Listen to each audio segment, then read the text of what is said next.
Hello everyone, इस video में हम पढ़ेंगे द हिंदू के एडिटोरियल का एक पोर्शन और सीखेंगे इसको वर्ड टू वर्ड हिंदी में ट्रांसलेट करना। तो चलिए आज का सेशन शुरू करते हैं। हेडिंग है पेरिलस पाथ। पाथ का मतलब होता है रास्ता और पेरिलस का मतलब होता है खतरनाक या जोखिम भरा, मतलब हो गया जोखिम भरा रास्ता। आगे सब हेडिंग है Bangladesh is displaying an intolerant streak against minorities. Minority का मतलब होता है अल्पसंख्यक। किसी भी देश में जिस जाति धर्म के लोगों की संख्या बहुत कम होती है उन्हें माइनॉरिटीज के कैटेगरी में रखते हैं। यहाँ पे डिस्प्ले का मतलब है कुछ शो करना, दिखाना। इनटॉलरेंट एक एडजेक्टिव है, इसका मतलब होता है बर्दाश्त नहीं करने वाला, असहनशील जिसे कहते हैं।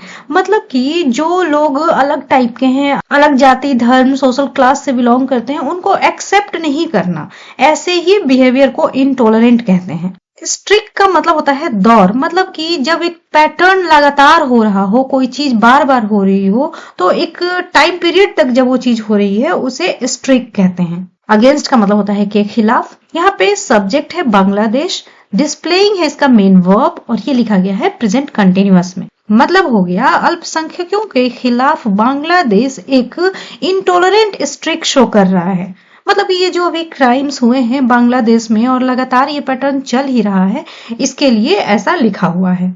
आगे न्यूज है after the government of Sheikh Hasina was brought down. Bring down एक फ्रेजल वर्ब होता है जिसका मतलब होता है किसी को पावर से, सत्ता से हटा देना, गिरा देना।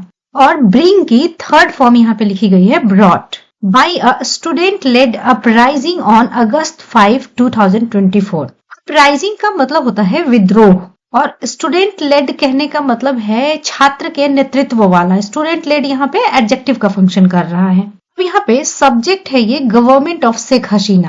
ब्रॉट है मेन वर्ब जो कि वर्ब की थर्ड फॉर्म है, वॉज के साथ वर्ब की थर्ड फॉर्म है, मतलब ये हो गया पैसिव का कंस्ट्रक्शन पास्ट इंडेफिनिट का। और मतलब हो गया 5 अगस्त 2024 को एक स्टूडेंट लेड विद्रोह के द्वारा शेख हसीना का सरकार गिराए जाने के बाद बांग्लादेश न्यू रूलर्स।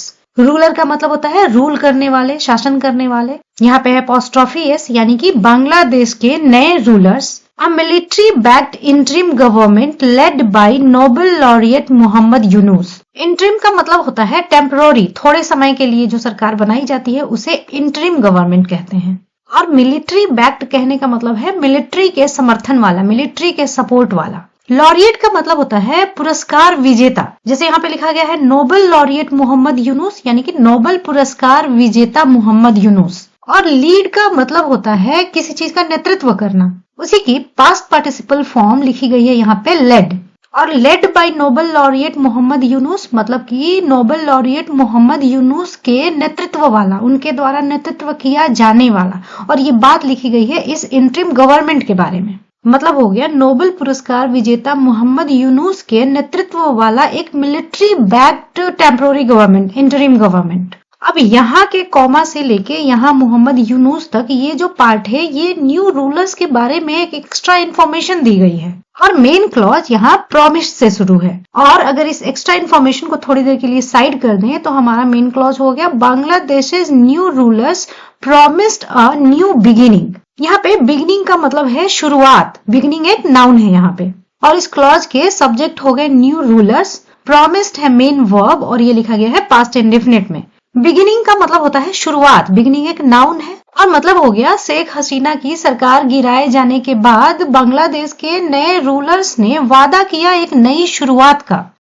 आगे है 6 months लेटर, 6 महीनों बाद। द कंट्री ऑफ 170 मिलियन, ये वहां की जनसंख्या के लिए लिखा जा रहा है। 170 मिलियन वाला देश यानी कि Bangladesh is far from having a stable political order. अच्छा, हिंदी में हम जो कहते हैं ना कि इस बात से ये तो कोसों दूर है, तो उस कोसों दूर को एक्सप्रेस करने के लिए फार फ्रॉम का यूज किया जाता है। मतलब कि 170 मिलियन की आबादी वाला देश कोसों दूर है। किस चीज से कोसों दूर है? Having a stable political order.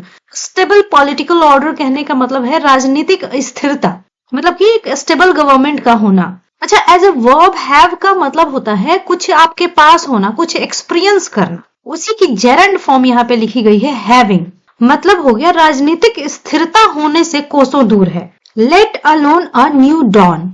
Don का मतलब होता है सुबह। न्यू डॉन कहने का मतलब यहाँ पे है नई शुरुआत। और ये जो एक्सप्रेशन है लेट अलोन, इसका मतलब है दूर की बात है।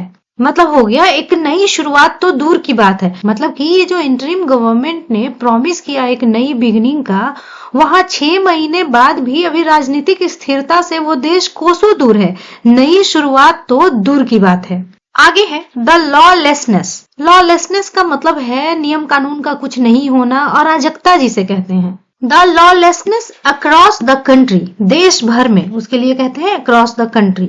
Was on full display. On full display कहने का मतलब होता है स्पष्ट होना, साफ साफ दिखाई देना। ऑन February 5 फरवरी को, यहाँ तक मतलब हो गया देश भर में अराजकता साफ साफ दिखाई दी 5 फरवरी को। When a mob, मॉब का मतलब होता है भीड़, मतलब कि ऐसी भीड़ जो काफी वायलेंट हो, जिसे कंट्रोल करना मुश्किल हो, उसे मॉब कहते हैं। डिमोलिस्ड, डिमोलिश का मतलब होता है तहस नहस करना। द रेजिडेंस, रेजिडेंस का मतलब निवास of Sheikh Mujibur Rahman, the first president. अच्छा, नाउन के बाद अगर नाउन के बारे में कोई इंफॉर्मेशन इस तरह से दी जाती है, जैसे यहाँ लिखा गया है Sheikh Mujibur Rahman the first president, तो इस पार्ट को पॉजिटिव कहते हैं। इन धानमंडी, तो यहाँ तक मतलब हो गया कि 5 फरवरी को अराजकता बिल्कुल साफ साफ दिखाई दी जब एक मॉब ने प्रथम राष्ट्रपति शेख मुजीबुर रहमान के आवास को डिमोलिश कर दिया, तहस नहस कर दिया धानमंडी में। द ट्रिगर, ट्रिगर का मतलब होता है कॉज, किसी चीज का कारण, reason. Bing reports of Miss Hasina. अच्छा, ऐसे कंस्ट्रक्शन में ना बिंग का मतलब होता है वॉज, जो था। एक्चुअली ये लाइन पूरी पढ़ने के बाद ये बात अच्छे से समझ में आएगी। Who is in exile in India. Exile का मतलब होता है देश निकाला, निर्वासन। अब ये एक रिलेटिव क्लॉज है जो कि मिस हसीना के बारे में बता रहा है, जो कि इंडिया में देश निकाले में है, एग्जाइल में है। Planning to broadcast a speech on February 5। और इस रिलेटिव क्लॉज के बाद फिर से यहाँ से मेन सेंटेंस शुरू हो गया। प्लान का मतलब होता है योजना बनाना। प्लान की ही प्रेजेंट पार्टिसिपल फॉर्म यहाँ पे लिखी गई है, जो ये इस मिस हसीना से कनेक्टेड है। ब्रॉडकास्ट का मतलब होता है प्रसारित करना। मतलब कि ये जो अराजकता दिखी पूरे देश में, मॉब ने डेमोलिश किया शेख मुजीबुर रहमान के आवास को, उसका कारण था 5 फरवरी को मिस हसीना के एक स्पीच को ब्रॉडकास्ट करने की प्लानिंग के रिपोर्ट्स का बाहर आना।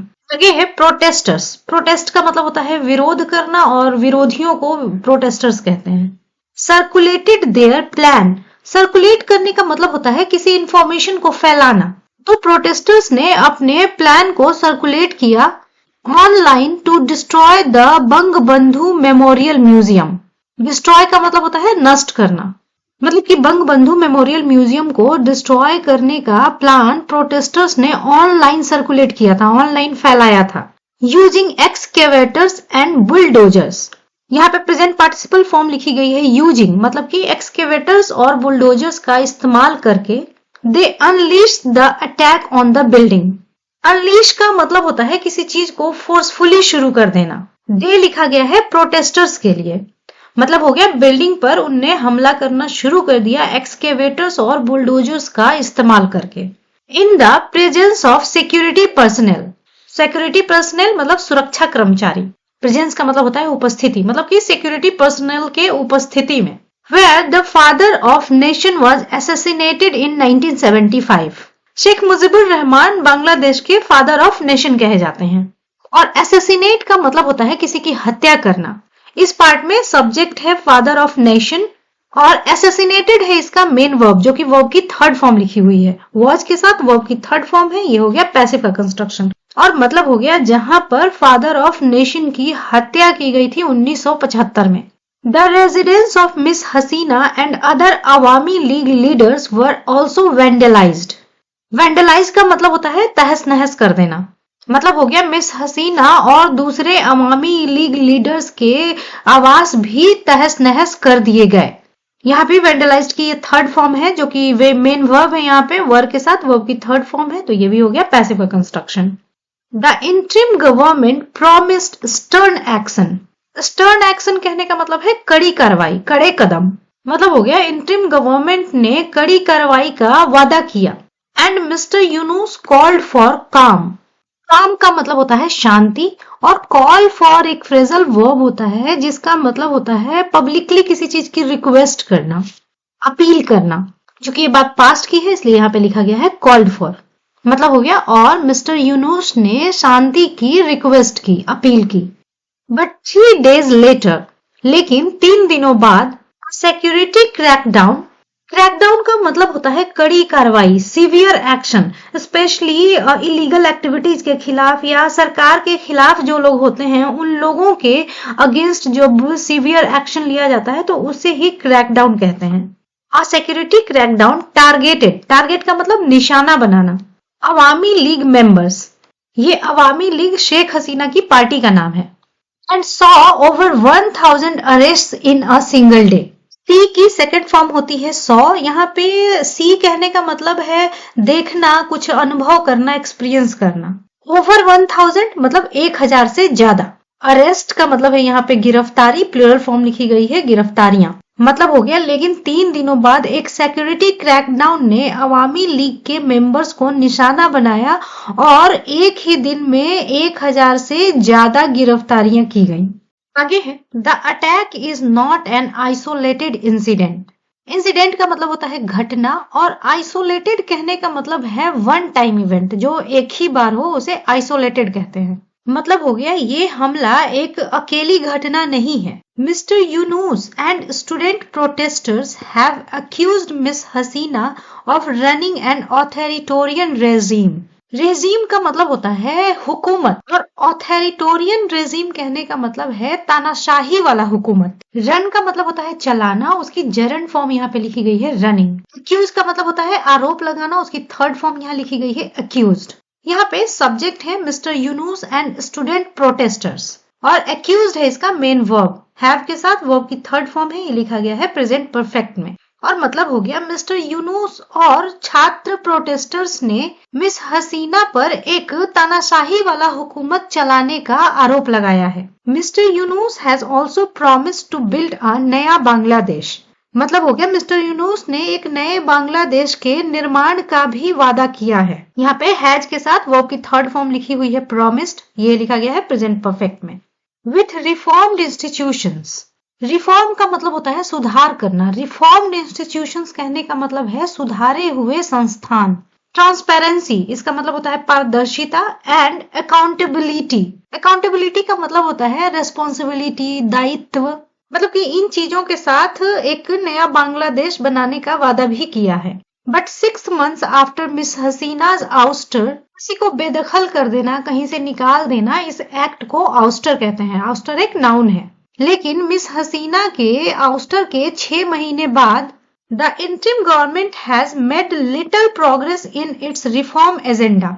मतलब हो गया इंटरिम गवर्नमेंट ने बहुत थोड़ी प्रोग्रेस की है अपने रिफॉर्म एजेंडा में, मतलब ये जो चीजें सब सुधारने की बात कर रहे हैं उस एजेंडा में बहुत थोड़ी प्रोग्रेस की है। And has yet to announce a schedule for general elections. Yet to का मतलब होता है अभी कुछ काम होना बाकी है, कुछ करना बाकी है। जैसे यहाँ पे है येट टू अनाउंस, मतलब कि अनाउंस करना बाकी है। और मतलब हो गया कि उनने बहुत थोड़ी प्रोग्रेस की है और अभी भी जनरल इलेक्शन का शेड्यूल अनाउंस करना बाकी है। तो आज की इस वीडियो को यहीं एंड करते हैं। मुझे उम्मीद है कि आपको सारी चीजें बहुत अच्छे से समझ में आई होंगी। मुझे कमेंट करके जरूर बताइए और इसी तरह से नई चीजें सीखने के लिए मिलते हैं नेक्स्ट वीडियो में।